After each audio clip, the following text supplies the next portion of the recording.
Music. I've never been a fan of buying things online, but when I moved to my new apartment, I needed a couch. My budget was tight. I turned to Craigslist. After a few days of searching, I found a listing for a beautiful, slightly used couch. The price was low, almost too good to be true. I should have known better, but I was excited. The ad was simple: couch for sale. Excellent condition! Contact Rob! The picture showed a stylish, dark gray couch, and it looked perfect for my living room. I sent a message to Rob and quickly got a reply. He told me he was moving out of town and needed to get rid of the couch fast. We agreed to meet at his place the next evening. I arrived at the address Rob had given me, which was a small rundown house on the outskirts of town. The neighborhood felt eerie, especially as the sun began to set. I parked my car and walked up to the front door.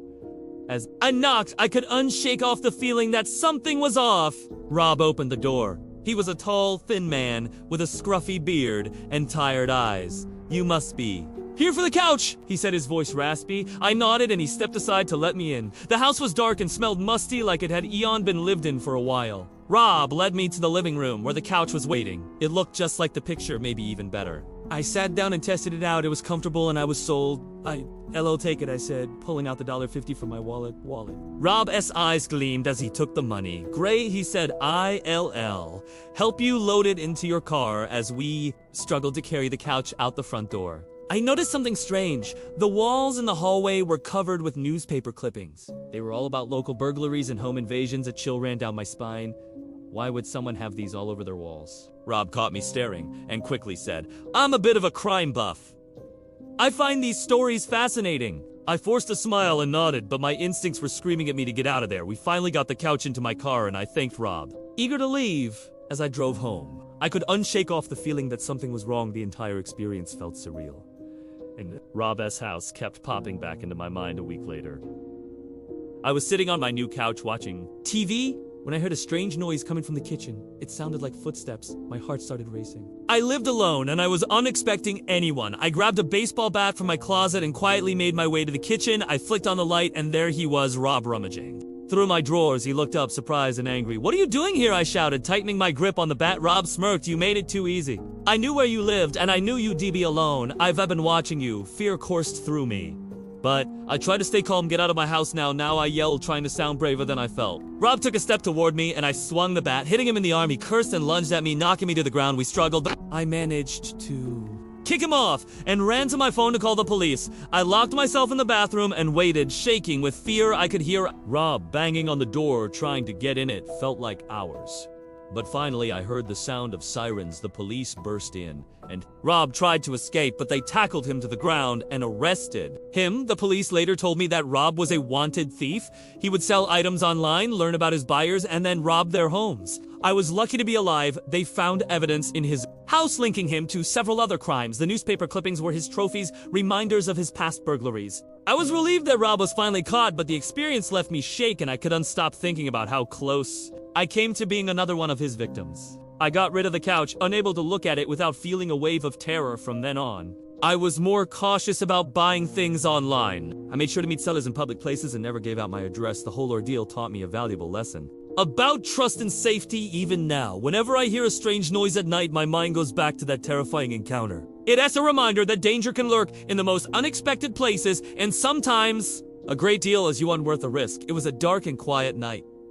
I was alone at home, sitting on the couch and watching TV. My husband was away on a business trip, and the kids stayed at their grandparents' house for the weekend. The house was unusually silent, and I found it peaceful and eerie. I liked the calmness, but I could unshake off the feeling of unease. Every small noise made me jump. I decided to make myself some tea. The kitchen was dimly lit, and I could see the shadows dancing on the walls. The clock on the wall ticked loudly, filling the silence with its steady music. Rhythm. I boiled some water, made my tea, and went back to the living room. As I sat back down, I heard a strange sound coming from the window. It was a faint scratching noise, like something sharp scraping against the glass. My heart started to race. I tried to tell myself it was just a branch tapping against the window, but deep down I knew it was something else. I stood up and slowly walked towards the window. As I got closer, the scratching grew louder. I reached out with a trembling hand and pulled the curtain aside. There I saw a shadowy figure standing outside. I froze in fear. The figure was tall and bulky, and I could barely make out his features in the dark. He was wearing a mask that covered his face, making him look even more terrifying.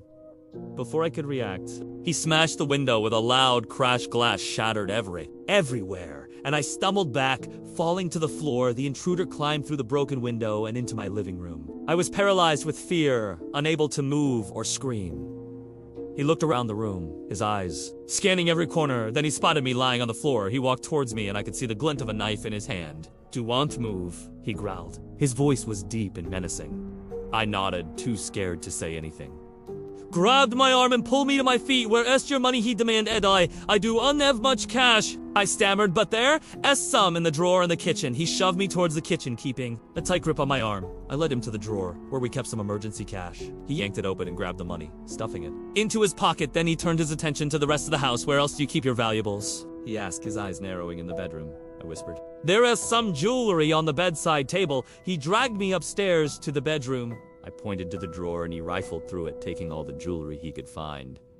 I felt a wave of helplessness wash over me. As he ransacked my home, I did not know what else he would take, or if he would hurt me. All I could do was hope and pray that he would leave soon after what felt like an eternity. He seemed satisfied with his loot. He looked at me, his expression hidden behind the mask. "Stay here," he ordered. "Do you ante move until I am gone." Knotted tears streaming down my face, he turned and walked out of the bedroom, heading back downstairs. I heard him moving around, opening and closing drawers, and then the sound of the front door opening. I stayed still, too afraid to follow him. Minutes passed, and the house grew silent again. I finally mustered the courage to move. I crept downstairs, my heart pounding in my chest. The front door was wide open, and the intruder was gone. I quickly shut the door and locked it. My hands shaking, I grabbed my phone and dialed 911. My voice was trembling. As I told the operator what had happened, they assured me that the police were on their way. I sat on the couch, hugging my knees to my chest, waiting for them to arrive. When the police got there, they asked me a lot of questions. I told them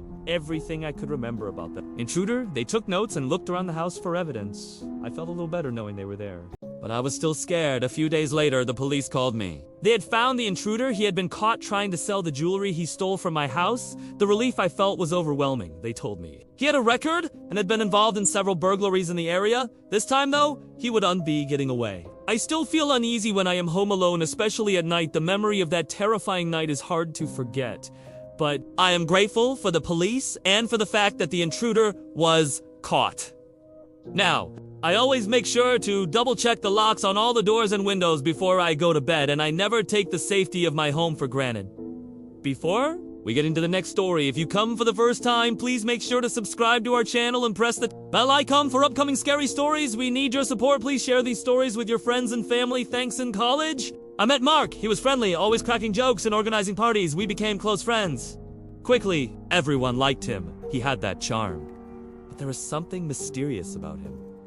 Something I could not quite put my finger on. One night after a party at his place, I saw Mark arguing with someone outside. I could unhear what they were saying, but the tension was palpable. When I asked him about it the next day, he brushed it off, saying it was just a misunderstanding. As time passed, I noticed more odd things about Mark. He would disappear for days without explanation, claiming he was visiting family or taking a spontaneous trip. He never invited any of us along. Then one day, I stumbled upon a newspaper article online. It was about a robbery at a local bank. The surveillance footage showed a masked man who bore a striking resemblance to Mark. My heart sank as I read further details about the crime. Could it be him? I confronted Mark about it, my hands trembling. At first, he denied everything, insisting it was a case of mistaken identity. But when I showed him the article and the photos, his expression hardened. He admitted that yes, he was involved in some shady stuff to make ends meet. I was shocked and scared. How could someone I considered a friend be mixed up in criminal activities? He tried to justify himself, saying he was in debt and had no other choice. He swore he was trying to turn his life around. But I could unshake off the fear. What if he got caught? What if he dragged me into his mess? I started avoiding him, ignoring his calls and messages. The guilt gnawed at me. But I could unrisk being associated with the criminal. Months went by, and I tried to move on with my life. I focused on my studies and made new friends, but every now and then, I would hear whispers about Mark. Rumors of his involvement in other crimes began to surface. It seemed he was spiraling into the underworld. Then one night I received a frantic call from Mark. He sounded panicked, desperate. He pleaded with me to meet him, saying he needed my help against my better judgment. I agreed. We met at a deserted park on the outskirts of town. Mark looked haggard shadows under his eyes, his hands shaking. Told me he was being hunted by some dangerous people. People he owed money to. He begged me to hide him just for a few days. I hesitated, torn between my loyalty to a friend and my fear of getting involved in something dangerous. But when I saw the fear in his eyes, I could unturn him away. I took him to my apartment, praying silently. That I was Zuna making a terrible mistake for the next few days. I lived in constant fear. Every noise outside made me jump. Every passing stranger made me paranoid. Mark hardly left the apartment, always on edge, watching out the window like a hunted animal. One evening as I returned from class, I found my apartment door ajar. Panic surged through me as I pushed it open cautiously. The place was ransacked.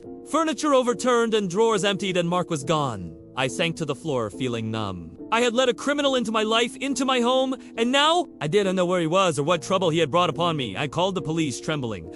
As I recounted everything, the investigation that followed was grueling. I was questioned extensively about Mark, his activities, and his acquaintances. They searched my apartment for evidence, but there was little to find. It seemed Mark had covered his tracks. Well, weeks turned into months and life slowly returned to normal. The fear and paranoia began to fade, replaced by a cautious awareness. I never heard from Mark again, and part of me was relieved, but sometimes late at night when the wind howls and the shadows dance, I remember the fear in Mark's eyes. I wonder where he is now, what kind of life he is living, and I pray that I'll never have to encounter him again, that his shadow will remain just that, a haunting memory of a friend who was not what he seemed. My name is James. And I love watching horror movies. One dark and stormy night, I decided to watch one of my favorites. The rain was pouring outside and the wind howled like a wolf. I was home alone, sitting on the couch with a big bowl of popcorn.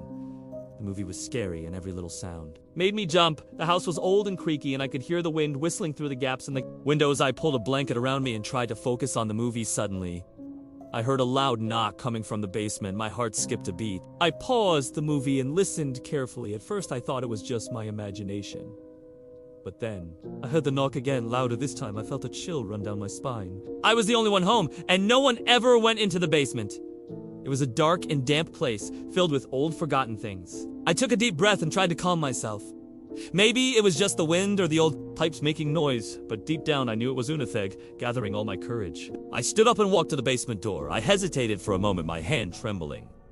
As I reached for the doorknob, the air felt colder near the door, and I could hear my heartbeat in my ears. Slowly I opened the door and peered into the darkness. The light switch was just inside the door, and I quickly turned it on. The dim light flickered for a moment before it lit up the wooden stairs leading down to the basement. I took a deep breath and started descending the stairs. Each step creaked under my weight, echoing in the stillness. The basement smelled musty, like old wood and dust. I reached the bottom and looked around. Everything seemed normal. Boxers were stacked against the walls and old furniture was covered in white sheets. But then I heard the knock again, this time right behind me. I spun around, but there was no one there. My heart pounded in my chest as I tried to make sense of what was happening. The sound seemed to come from the far corner of the basement where an old wooden cabinet stood. The cabinet was something that had always been there, but I never paid much attention to it. It was dusty and covered in cobwebs. With shaky hands, I walked out over to the cabinet. The knocking had stopped, but the air felt heavy and oppressive. I reached out and touched the handle of the cabinet, hesitating for a moment before pulling it open. The hinges squeaked loudly, and I held my breath as I looked inside. It was empty, except for an old tattered book lying on the bottom shelf. The book looked ancient, with a leather cover that was cracked and worn. I picked it up carefully and blew the dust off the cover. There were no markings on the outside, just a plain brown cover. I opened it, and the pages were yellowed with age. The handwriting was old-fashioned and hard to read, but I could make out some of the words. It seemed to be a diary of some sort, written by someone who had lived in the house long ago. As I read through the pages, I felt a growing sense of unease. The diary talked about strange noises and sightings in the house, much like the ones I had experienced. The writer described hearing knocks and whispers and feeling like they were being watched. The last entry was particularly chilling. It said the knocking is getting louder. I fear something is trying to get out. Suddenly the basement light flickered and went out, plunging me into darkness. I gasped and dropped the book. My flashlight app was the only source of light now, and I quickly turned it on. The beam of light cut through the darkness, but I still felt incredibly alone and scared. I picked up the book again and decided to take it upstairs, where it was safer and brighter. As I turned to leave, I heard the knocking again. This time coming from the walls around me, it was louder and more insistent. I raced up the stairs, taking them two at a time, and slammed the basement door behind me. I leaned against the door, trying to catch my breath. The knocking had stopped, but I could still feel the cold, eerie presence back in the living room. I put the book on the coffee table and sat down, trying to calm myself. I decided to call my friend Mark and tell him what happened. Mark was always good at calming me down and had a logical explanation for everything. But as I reached for my phone, the power went out completely, leaving me in pitch darkness. I sat there feeling the darkness pressing in on me. The wind howled outside, and the rain lashed against the windows. I tried to call Mark, but my phone had no signal. I felt utterly alone and scared. The knocking started. Again, this time coming from all around the house. It was like something was trying to get in, or maybe trying to get out. I grabbed the old book and held it close, feeling like it was my only connection to what was happening. The knocking grew louder and more frantic, echoing through the empty house. I wanted to run, to get out of the house, but I was frozen with fear. I couldn't move, couldn't think then. Just as suddenly as it started, the knocking stopped. The house was silent except for the sound of my breathing. The power came back on and the lights flickered back to life. I looked around, expecting to see something, but there was nothing there, just the old empty house. I never found out what caused the knocking that night. Maybe it was just my imagination fueled by the horror movie and the old creepy house. Or maybe there was something in the basement, something that had been locked away for a long time. I never went back down there, and I put the old book back in the cabinet, hoping to forget about it. But now and then, when the house is quiet and the wind is howling outside, I hear the faint sound of knocking coming from deep within the walls. In 2003, I needed a roommate. Living alone in my small apartment was getting too expensive. I decided to find someone to share the rent. I went on Craigslist and posted an ad. I was hoping to find someone nice and normal. A few days later, I got a response from a guy named John Williams. He seemed nice enough over email, and he needed a place to stay soon. We met up, and he looked normal, just an average guy in his late 20s. I thought this could work out. John moved in quickly, as at first everything seemed fine. We didn't see each other much because of our different schedules. I worked during the day, and he worked at night. We had short chats in the morning or late at night. He was polite and kept to himself. It was a good arrangement, or so I thought. After a few weeks, I started noticing some strange things. John was hardly ever home. Sometimes he would disappear for days without a word. When he did come back, he looked tired and nervous. I thought maybe he had a demanding job or some personal issues. I didn't want to pry, so I let it go. One day I found my mail in the trash. It was torn up into small pieces. I was confused and a little angry. Why would someone do that? I asked John if he had seen anyone near our mailbox, but he just shrugged and said no. His answer did unsatisfy me, but I had no proof he was involved. A few days later, I noticed John's bedroom door was always locked. This was odd because he never mentioned anything valuable in there. My curiosity grew stronger each day. I could unshake off the feeling that something was very wrong. One weekend, John was gone again. I decided to break into his room. I know it was UNT right, but I needed to know what was going on. I used a screwdriver to pick up the lock and finally opened the door. The room looked normal at first, just like any other bedroom. But then I saw a folder on his desk. I opened the folder and my heart skipped a beat inside. There were pieces of my torn up mail documents with my personal information and a diary. I started reading the diary and what I found was terrifying. John had written detailed entries about my daily activities, my friends, and even my family. It felt like he was watching me all the time. One entry stood out. It said, "Brian is getting suspicious." I need to be more careful. That sentence sent chills down my spine. Who was this guy living in my apartment? I decided to Google his name. John Williams. Nothing unusual came up. Then I searched for any clues from his diary. I found a name he had mentioned a few times. Dino Lauren Smith. When I searched that name, the results shocked me. Dino Lauren Smith was a wanted jewel thief with a long criminal record. There was even a picture, and it was John. My hands were shaking as I picked up the phone to call the police. I told them everything I had found. They asked me to come down to the station with the evidence. I packed the folder and rushed there at the police station. I gave the officers the folder and explained my situation. They checked their records and told me something that both relieved and terrified me. Dino Lauren Smith had been arrested a few days ago. He was already in custody. I felt a wave of relief knowing that he was coming back to the apartment, but the thought of living with a wanted criminal for months haunted me. What if he had hurt me? What if he had stolen my identity? The police assured me that I was safe now, but they advised me to change all my passwords and keep an eye on my credit reports. I followed their advice and took extra precautions. In the days that followed, I could unstop thinking about the whole ordeal. I cleaned out John S. room and threw away all his belongings. I wanted no trace of him left in my home. I also installed better locks and a security system.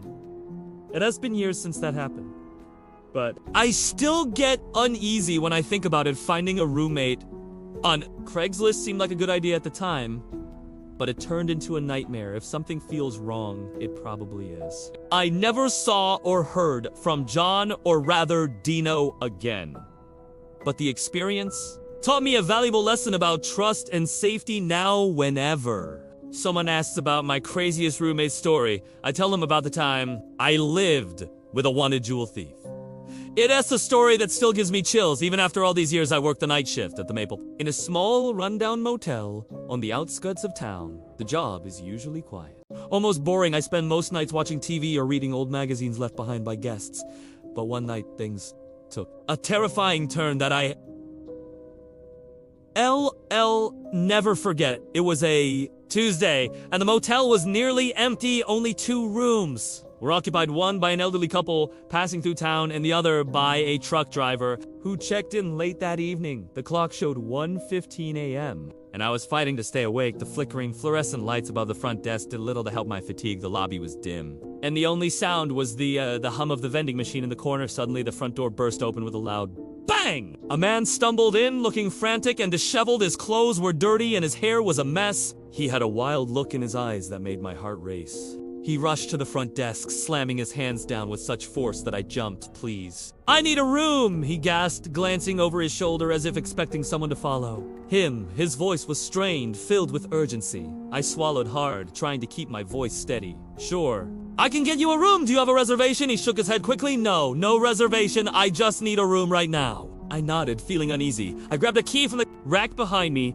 and handed it to him. "Room 105 down the hall to your left." He snatched the key from my hand and darted down the hallway, not even waiting for any formalities or paperwork. I watched him go, my heart pounding. Something about the way he looked and acted filled me with dread. I could unshake the feeling that something was very wrong after he disappeared into his room. I sat back down at the desk, my mind racing. I tried to focus on the TV, but my thoughts kept drifting back to the man. Who was he running from? Why was he so scared? I decided to keep an eye on the security monitors.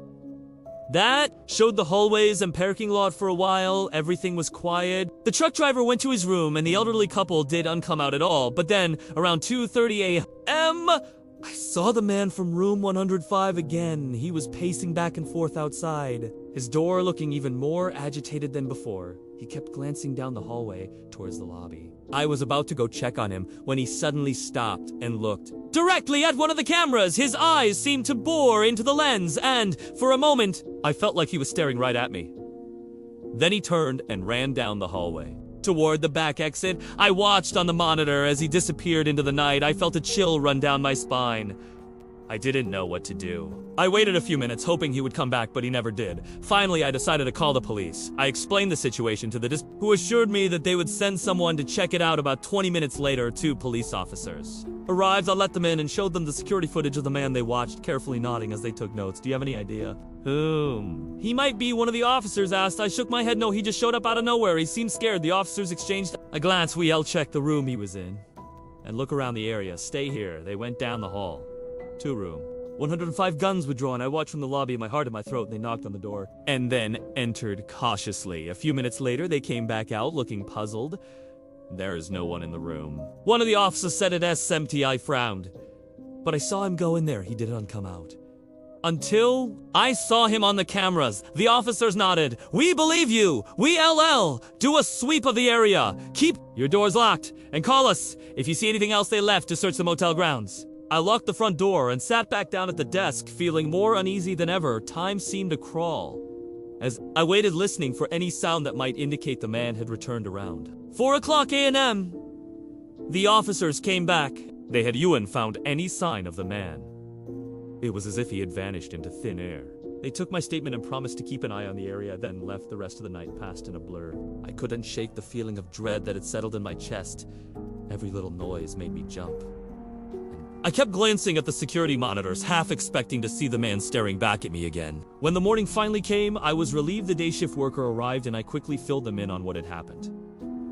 As I left the motel, the bright sunlight did little to ease my nerves. I could unstop thinking about the man and what he might have been running from even now months later. I still think about that night. The police never found any trace of the man, and no one ever came looking for him. Sometimes late at night I can still see his wild eyes staring into the camera, and I wonder if he's still out there running from whatever. Terror drove him to the Maple Inn. I had been driving for hours on that lonely highway, surrounded by darkness and silence. The only company I had was the soft hum of the engine and the occasional flicker of road signs passing by it. It was past midnight, and I was tired, longing for the comfort of my bed at home. The road seemed endless, stretching out into the horizon with no other cars in sight. I began to feel a sense of unease, as if I was being watched by something unseen in the shadows. But I shrugged it off, attributing it to fatigue and the eerie atmosphere of the deserted road. Suddenly, my headlights caught a figure up ahead. A man standing by the side of the road. He was dressed in dark,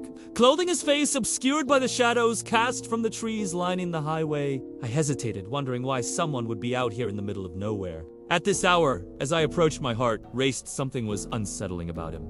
Something that sent a chill down my spine. He made no move to flag me down or signal for help, which only added to the mystery of his presence. I decided to slow down as I passed him, my eyes locked on his silhouette. He turned his head, slowly as if following my car with his gaze. That's when I noticed his eyes piercing and intense gleaming in the dim light. It was then that I realized he wasn't just standing there. He was waiting. A wave of fear washed over me, instinctively telling me to drive faster and get away from him. But as I pressed the gas pedal, I saw in my rearview mirror that he had started walking towards my car. His movements were slow and deliberate, yet unnervingly steady. I tried to calm myself, telling myself it was just my imagination running wild. Maybe he needed help, maybe he was stranded out here. But deep down, I knew there was something wrong. I kept driving, my heart pounding louder with each passing second. Glancing back again, I saw that he was now running, closing the distance between us faster than I thought. Possible panic seized me as I realized he was not looking for help, he was hunting. I swerved around a bend in the road, my tires screeching against the pavement. My mind raced with possibilities. Should I call for help? Should I try to lose him on these twisting, unfamiliar roads? But my phone had no signal, and the road ahead seemed to stretch on endlessly into the night. I could feel his presence behind me, like a shadow creeping closer. He was gaining on me, his footsteps echoing in my mind. Desperation took hold as I searched for any sign of civilization, any place to find refuge from this nightmare. Finally, I saw a faint glow in the distance. The lights of a gas station. Relief flooded through me as I turned towards it, praying that someone would be there to help. As I pulled into the empty parking lot, I glanced back one last time. He was gone, shaking with fear and adrenaline. I stumbled out of my car and into the gas station. The attendant behind the counter looked at me with concern as I tried to explain what had happened, but when we went outside to check, there was no trace of the man I had encountered on the highway. They called the police, who arrived shortly after I gave them a description of the man, but deep down, I knew they would unfind him. He was like a ghost appearing out of nowhere and disappearing just as quickly. I never found out who he was or what he wanted. But that night on the empty highway, I learned a chilling truth. Sometimes the darkest terrors are found in the loneliest places. I never liked being home alone. But that night was different. My parents had gone to visit my aunt, leaving me alone for the first time in years. They trusted me, said I was old enough and that nothing would happen, but as soon as they left, I felt a cold shiver down my spine. The house was quiet too. Quiet, I could hear every creak of the floorboards and every rustle of the leaves outside. I tried to keep busy turning on the TV and watching my favorite show, but I could unshake the feeling that something was wrong. I went to the kitchen to make some popcorn. The microwave hummed and the smell of butter filled the room. I felt a bit better with something to do. I grabbed the bowl of popcorn and went back to the living room. But then I heard it, a soft, faint sound. A whisper, is anyone there? I called out, my voice shaking. There was no answer. I laughed nervously, telling myself it was just my imagination. I turned the volume up on the TV, hoping to drown out the silence. But the whisper came again, louder this time. Who is there? I shouted, standing up. My heart was pounding. I grabbed my phone, ready to call my parents. But then I stopped. They would just tell me. I was being silly. I decided to check the house instead. I walked slowly down the hallway, the floorboards creaking under my feet. The house was dark, only the dim light from the TV casting long shadows. I checked each room, turning on the lights. As I went, nothing. Everything was exactly as it should be. But then I reached the end. of the hallway, the door to the basement was slightly open. I never went down there. It was always cold and damp, filled with old boxers and forgotten things. I took a deep breath and pushed the door open. The stairs creaked as I descended, the air growing colder with each step. I reached the bottom and turned on the light. The basement was empty, just as I had expected. But the whisper came again, louder, closer. I spun around, looking for the source there in the corner. It was an old mirror. It was covered in dust, and the glass cracked in places. I walked over, wiping the dust away with my sleeve. My reflection stared back at me, pale and frightened. But then something moved. Behind me, I froze, staring at the mirror. A shadow, dark and shapeless, loomed over me. I turned around quickly, but there was nothing there, just the cold, empty basement. I ran back upstairs, slamming the door behind me. I locked it, leaning against it to catch my breath. My heart was racing, my mind filled with fear. I tried to calm down, telling myself it was just my imagination. But I knew better. Something was in the house with me. I went back to the living room, grabbing my phone. I needed to call someone.